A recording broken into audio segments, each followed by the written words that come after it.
Achille dit que les joueurs sont quelque part.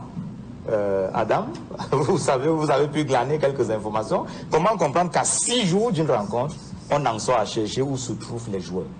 Écoutez, Cyril, c'est une situation rocambolesque. Je pense que depuis que cette fédération, en 1959, hein, si je me rappelle bien, cette fédération a vu le jour, je crois que de mémoire d'homme, c'est la toute première fois qu'on se retrouve dans une situation pareille. On n'a jamais connu ça.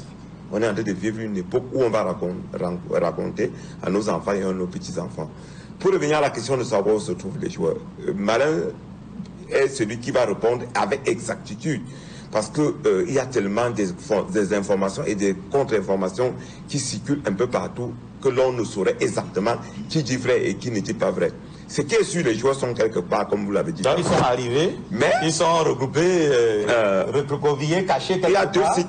Ils attendent que la situation se décante. 2 sites se sont naturellement mis sur place. Le site du Hilton, qui a été réquisitionné depuis déjà 2 jours aujourd'hui, parce que les chambres sont réquisitionnées depuis samedi. Nous sommes lundi et jusqu'à présent, selon les informations que j'ai reçues, 4 joueurs étaient cette fin d'après-midi au Hilton et ils sont repartis. Ils sont allés où? En famille, sûrement. Donc, à l'heure où je vous parle... Ils ont pris les clés des chambres et ils sont repartis. Non. Ils vont revenir? À l'heure où je vous parle, selon les informations que j'ai reçues, avant d'entrer dans votre studio, il n'y avait aucun joueur au Hilton. Non, la question c'est maintenant, est-ce qu'ils vont revenir? Puisque vous dites qu'ils sont arrivés, ils sont repartis. Justement, c'est après l'émission, peut-être on aura d'autres informations, mais je vous donne la dernière information que j'ai eue du Hilton, c'est qu'il y a 4 joueurs qui étaient là, notamment le capitaine Vincent Boubacar, qui était à Yaoundé avec les autres, 3 autres joueurs, et ils sont repartis. Maintenant, du côté de Douala, aux alentours de 17h40, c'était l'heure qui était annoncée pour l'arrivée du premier contingent de joueurs, parce que dans le plan de la fédération... Mais là, à 20h, on vient de voir, là, justement, c'est pourquoi je vous disais tantôt, les premiers arrivés... Il y a le retard, les vols... Vous savez, il y a le retard ou quoi? Si vous avez eu l'opportunité ou l'occasion de prendre des vols, il y a des vols qui sont prévus à 17h et qui finalement arrivent à 23h. Donc, on est dans l'attente. Ce qui est sûr, la fédération, dans le plan de la fédération, les joueurs devaient se retrouver à Douala aujourd'hui et demain, et faire le transbordement pour Garoua à partir de mercredi pour le match. La CAF, qui est, comme l'a dit tantôt Mbala, le détentrice de cette compétition, a décidé que la rencontre devait se disputer à Garoua. C'est vrai ça? Ça, c'est la programmation de la CAF. Pourquoi je le dis? Parce que l'inspecteur de ce match a reçu un billet de la CAF. Lui demandant d'aller à Garoua. À Garoua. Il est là-bas? Le commissaire est là-bas sur place. Déjà? Oui, le commissaire. Je pense aujourd'hui. On a vu des images. Les images qui ont... Non, ne rigolez pas. Il a atterri où? Non, s'il vous plaît. Non. Il a atterri où? S'il vous plaît. Non, il a atterri à Douala ou à Yaoundé ou directement à Garoua? Non, je pense que l'aéroport de Douala pour l'aéroport de Garoua n'accueille pas les vols directs de l'étranger. Tous les gens qui arrivent sur Garoua ont un transportement à partir de Douala. Donc, il est arrivé à partir de Douala et il a fait le transportement pour Garoua. D'accord. Donc, moi, je pense que au-delà de toutes les considérations et de chaque bloc que chacun veut défendre, c'est quand même l'image du Cameroun qui est en jeu. Si la Confédération africaine de football, qui est détentrice de cette compétition, a fait ses proclamations et a demandé, parce que les commissaires du match et les arbitres, c'est la fédération qui les produit les billets de voyage. Si vous ne le savez pas, vous qui connaissez les textes, je peux vous le prouver. C'est la fédération camerounaise. Exactement.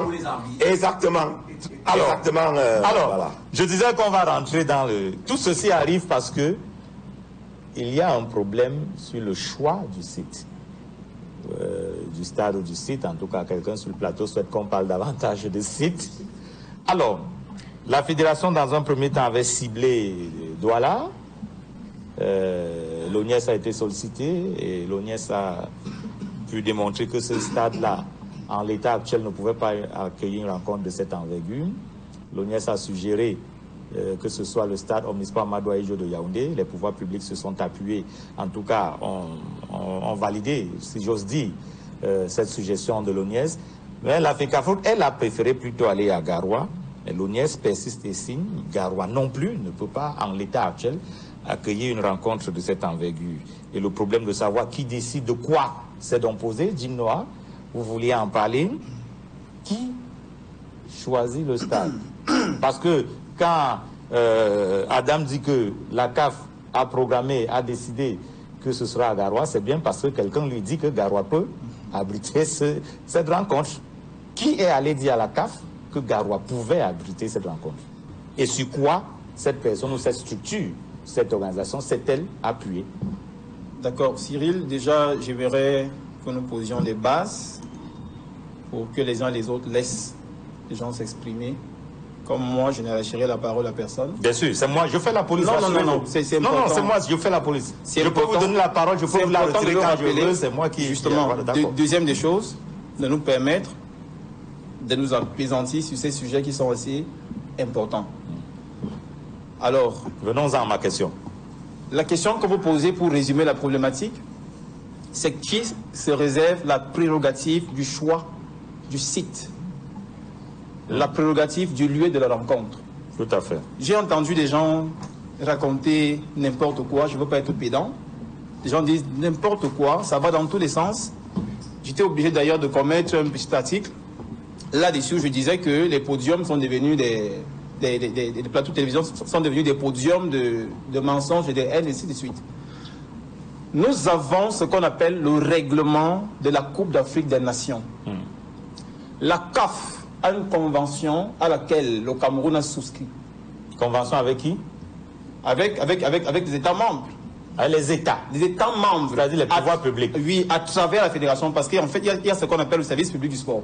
Non, attendez, non. Attendez, s'il vous plaît. Non. Laissez-moi continuer. Je vous relance pour que vous soyez clair. C'est pour que vous... Je suis sur mon sujet. C'est pour vous... Cyril, écoutez. Je suis sur mon sujet. S'il vous plaît. Je dois commencer par là. Bien sûr. Non, attendez. Cyril, Cyril, laissez que je vous... Comme ça, vous allez commencer, c'est pas bon. Non, s'il vous plaît. Je veux vous permettre de repréciser pour qu'on soit sûr qu'on comprend bien ce que vous êtes en train de dire. C'est ça que je parle. Vous dites la CAF a une convention. Oui. Avec qui? Vous avez dit les États, les pouvoirs publics. Oui. Je veux être sûr que c'est ça. Oui. D'accord. À travers les fédérations, parce qu'il y a eu délégation de service public, ce qu'on appelle le service public du sport. Dans le cas du football, l'État du Cameroun a remis la prérogative, la gestion du football à la FECAFOOT.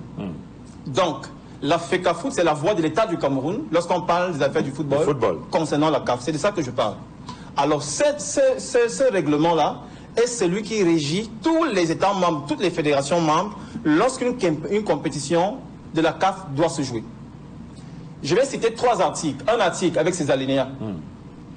Parce que les gens se sont accaboutés sur l'article 16, alinéas 11 et 13.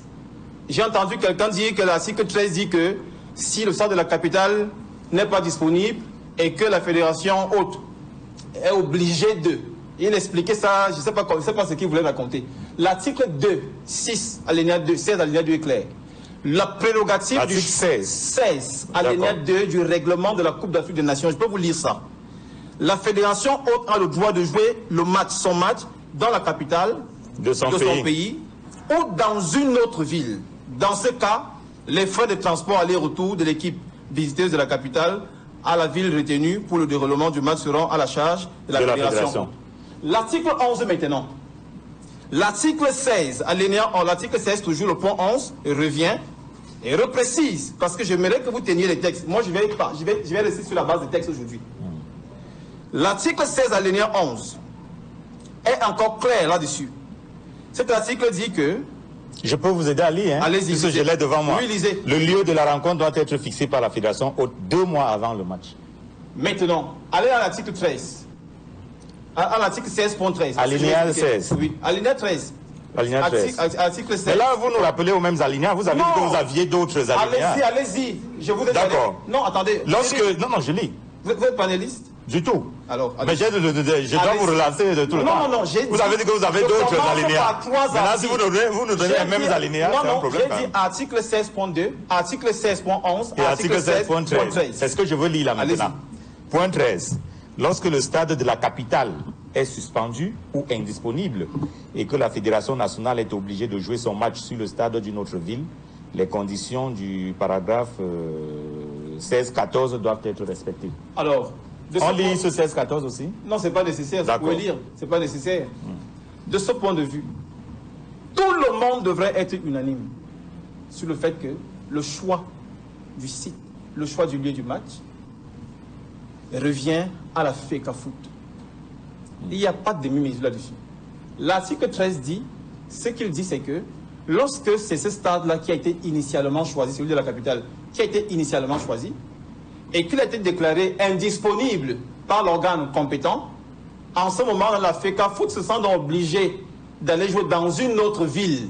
Ça ne veut pas dire que les matchs doivent se jouer dans la capitale. Ce n'est pas ce que les textes disent.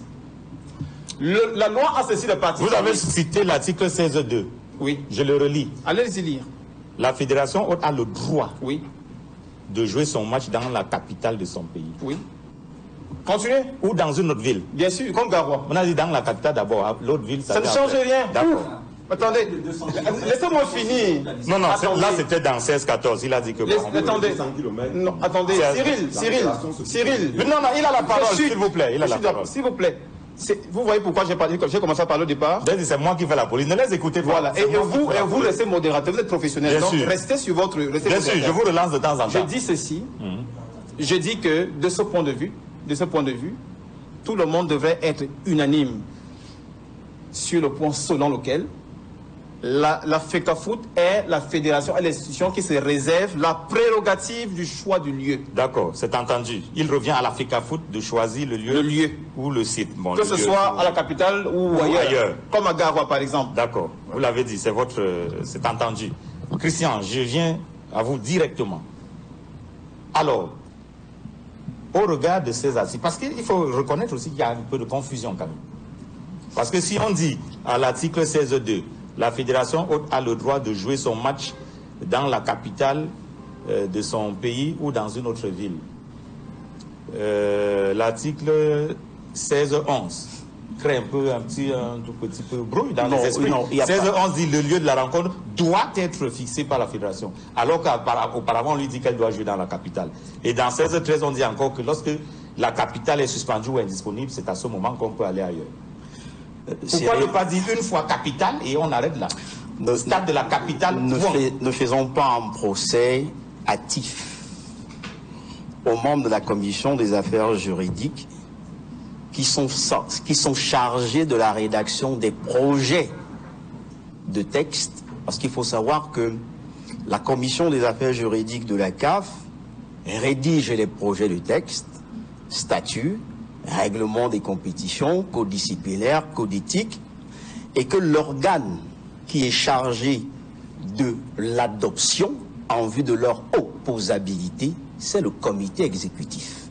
Et c'est lorsque le comité exécutif adopte, par exemple, le projet de règlement, qu'il devient un règlement. Partons d'un principe simple, pour ceux qui nous regardent. Aucune fédération n'est propriétaire de stade. Pour que l'Olympique de Marseille puisse jouer au stade Vélodrome, il présente un contrat de bail qui le lie avec la mairie de Marseille, parce que c'est la mairie de Marseille qui est propriétaire du Vélodrome. La FECAFOOT est une association de droit privé. Par conséquent, elle est tenue de respecter la législation nationale obligatoire en vigueur. Dans le cas d'espèce, au Cameroun, en l'état actuel des choses, il y a une entité qui est chargée de la gestion et de l'entretien des sites, c'est-à-dire des terrains de compétition. C'est l'ONIES, c'est connu. Nous l'appelons l'ONIES. Que dispose la démarche processuelle pour en aboutir à la rédaction de l'article 16? Le secrétariat général de la fédération saisit l'ONIES par le biais d'une requête aux fins de mise à disposition. Elle l'a fait. La fédération. Il est important que ceux qui nous regardent sachent de quoi on parle. Il est clair. L'ONIES n'a jamais nié avoir reçu une sollicitation de la fédération. On fait une requête aux fins de mise à disposition.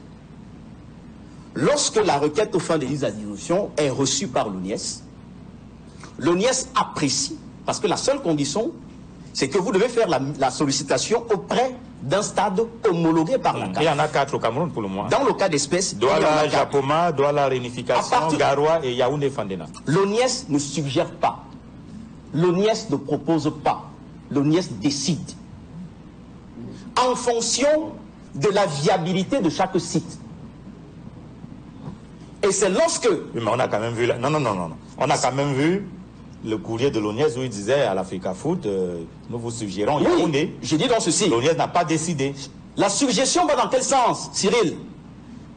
Il faut bien comprendre le sens de la rédaction de l'administrateur de l'ONIES. Parce que, pour aboutir à l'accord de mise à disposition finale, il faut apporter la preuve du règlement d'une facture. Il n'y a que l'accord de règlement de la facture qui vous octroie le droit du site. Et c'est ce droit-là que vous communiquez au secrétariat général de la CAF. C'est ça la procédure. Si vous ne réglez pas, vous avez deux moyens de règlement. Soit vous réglez en cash, soit vous trouvez un accord de règlement par le biais de la billetterie. Parce qu'il faut expliquer à ceux qui nous regardent que le seul instrument de financement que la CAF, propriétaire de l'événement, laisse à sa fédération membre, c'est la billetterie. Et cette billetterie, généralement, fait l'objet d'une clé de répartition. Donc, soit vous pouvez régler la facture en un, raison pour laquelle vous avez eu, par exemple, dans le cas d'espèce, l'ONIES a adressé deux proforma. C'est lorsque vous réglez la facture que l'administrateur de l'ONIES... L'ONIES adresse deux proforma alors qu'il a en train de dire que les stands ne sont pas disponibles. Je dis ceci, je vous explique la procédure. C'est lorsque vous réglez la facture que vous rentrez donc en discussion avec le responsable du site. Cyril, qui s'occupe de la qualité de la pelouse. Vous savez comment... parce que tout à l'heure, Adam parlait du commissaire de match tout à l'heure. Qui s'assure de ce que les vestiaires, sont propres, disposent de l'eau chaude, de l'eau propre, de l'eau chaude, de l'eau tiède et de l'eau froide, parce que les deux sont combinés. C'est le personnel de l'ONIES qui s'occupe de tout ça. Vous, journalistes, votre fibre optique, qui s'occupe de tout ça. Ce sont toutes ces installations. Tout ceci pour raison dire quoi? Pour laquelle l'article 3, parce que ne confondons pas le règlement des éliminatoires de la CAN au règlement de la CAN. Non, ce n'est pas la même chose. Dans le cas d'espèce, nous sommes dans les éliminatoires de la CAN. Et quand vous prenez les dispositions de l'article 3 de ce règlement, la compétence de la certification revient aux autorités publiques. C'est écrit. Autorité publique. C'est pour leur dire que c'est lorsque l'autorité publique qui est chargée de veiller à la viabilité, à la fluidité des installations, vous accorde son quitus, c'est ce quitus que vous communiquez auprès du secrétaire général de la CAF. En clair donc, en clair. Si donc, non, je pose la question en clair. Si je veux dire quoi, l'ONIES, d'après votre argumentaire, n'a pas encore déroulé son bon d'utilisation, disons-le ainsi, que la fédération est déjà allée dire à la CAF que ce sera Garoua, c'est ça? C'est prématuré. Et ensuite, il faut dire ceci, c'est que... Dans ce cas, qu'est-ce que la CAF fait? Toutes les programmations, parce qu'il ne faut pas confondre la programmation, la publication, la programmation. La programmation est essentiellement indicative. Elle est essentiellement indicative. Bon, cette loi-là, c'est désormais Garoua. Raison pour laquelle, quand vous prenez les dispositions de l'article 16 du même règlement, il dispose clairement que la CAF peut modifier les lieux de match, les coûts d'envoi également. Aucune programmation n'est figée. Je parle en tant que commissaire de match. Donc, les pouvoirs publics attendent maintenant que la CAF modifie. Donc, non, la CAF ne peut pas modifier. Elle a indiqué que ce sera... Non, à titre indicatif, c'est prévisionnel. Je vais expliquer pourquoi. Je dis bien ceci, c'est à titre indicatif et c'est prévisionnel. Pour une raison simple, c'est que quand vous prenez le dernier paragraphe d'administrateur de l'ONIES, il vous dit bien de régler les conditions préalables. Lisez le document de M. Waner. Non, c'est connu. Il a dit. C'est tout. Il a dit.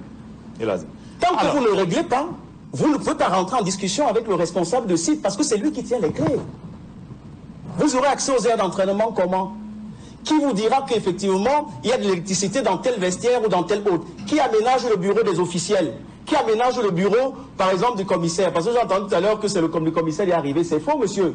Il faut savoir une chose, c'est que c'est le secrétaire général de la Confédération en tant que propriétaire d'événements qui signe les publications des programmations. Qui appelle ton commissaire de match ou délégué de match? Aucune publication n'a encore été... Le commissaire de match, généralement, signé. c'est souvent 72 heures. Tout ce que vous voyez là, c'est à titre indicatif. Donc même dans 72 heures, on peut décider du lieu du match. On peut non seulement décider, modifier même encore. Le commissaire de match est le représentant du secrétaire général chargé de l'organisation de l'épreuve. D'accord. Vous l'avez dit. C'est lui qu'on appelle commissaire de match. D'accord. Vous l'avez dit.